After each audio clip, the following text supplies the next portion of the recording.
అగ్రరాజ్యం అమెరికాకు ఉన్న సైనిక శక్తి తిరుగులేనిది కావచ్చు. కానీ ఆ శక్తిని ప్రయోగించడానికి అయ్యే ఖర్చు ఇప్పుడు ఆ దేశ ఖజానాను వణికిస్తుంది.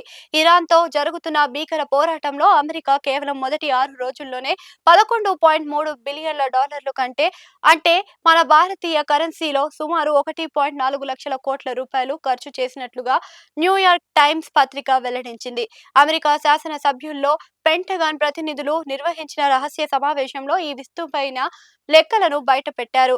యుద్ధం అంటే కేవలం బాంబులు ప్రయోగించడం మాత్రమే కాదు. దాని వెనుక ఒక భారీ యంత్రాంగం పనిచేస్తుంది. పెంటగాన్ వర్గాల ప్రకారం ఈ 6 రోజుల వ్యాయంలో ప్రధానంగా ఈ క్రింది అంశాలు ఉన్నాయి. Planning and logistics. వేల కిలోమీటర్ల దూరంలో ఉన్న యుద్ధ రంగానికి సైనికులను, భారీ యుద్ధ విమానాలను, యుద్ధ నౌకలను తరలించడానికే సింహభాగం ఖర్చవుతుంది. ఆయుధాల వినియోగం. ఒకే ఒక టొమాహాక్ క్షిపణి ధర సుమారు 15 నుంచి 20 కోట్లుగా ఉంటుంది. అలాంటివి వందల సంఖ్యలో ప్రయోగించినప్పుడు ఖర్చు ఊహించని స్థాయిలో చేరుకుంది.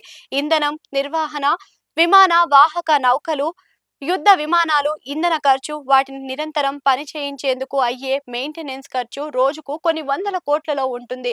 క్లోజ్డ్ ఏరియాలో భేటీ.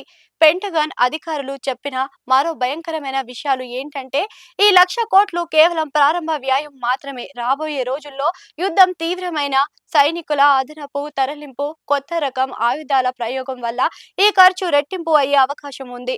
అమెరికా ఇప్పటికే భారీ అప్పుల్లో ఉన్న తరుణంలోనే ఇలా రోజుకు సగటుగా 17,000 కోట్ల రూపాయలు యుద్ధం కోసం ఖర్చు చేయడంపై అక్కడి శాసనసభ్యులు ఆందోళన వ్యక్తం చేస్తున్నారు. ప్రజల సంక్షేమం కోసం వాడాల్సిన నిధులను ఇలా క్షిపణుల రూపంలో గాలిలో పంపేయడంపై విమర్శలు వెలువెత్తుతున్నాయి.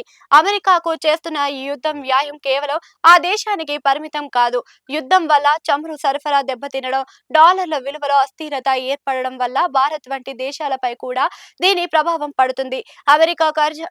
అమెరికా ఖజానా ఖాళీ అవుతున్న కొద్దీ అది ప్రపంచ మార్కెట్లో అనిశ్చితిని సృష్టిస్తుంది. స్టాక్ మార్కెట్లలో కుప్పకూలిపోవడానికి ఇది ఒక ప్రధాన కారణమని ఆర్థిక నిపుణులు విశ్లేషిస్తున్నారు. అగ్రరాజ్యం తన సైనిక వంతు కోసమని చేస్తున్న ఈ ఖర్చు చివరికి ప్రపంచవ్యాప్తంగా సామాన్యుడి జోబుకి చిల్లు పెడుతుంది. యుద్ధం గెలిచినవాడు సర్వం కోల్పోతాడు, ఓడినవాడు అంతమైపోతాడు అనే సామెత అక్షరాల నిజమనిపిస్తుంది. అమెరికా తన శత్రువును నాశనం చేయడానికి వేల కోట్లు ఖర్చు చేయవచ్చు. కానీ ఆ ఖర్చు తెచ్చే ఆర్థిక సంక్షోభం ఆ దేశాన్ని దశాబ్దాల కాలం వెనక్కి నెట్టే ప్రమాదం ఉంది. 6 రోజుల్లోనే లక్షల కోట్లు అంటే నెల రోజుల్లో యుద్ధం జరిగితే పరిస్థితి ఏంటి అన్నది ఇప్పుడు ప్రతి ఒక్కరిని భయపెడుతున్న ప్రశ్న. యుద్ధ మేఘాలు విడిపోయి ఈ ధన వినాశనం ఎప్పుడు ఆగుతుందనే కాలమే నిర్ణయించాలి.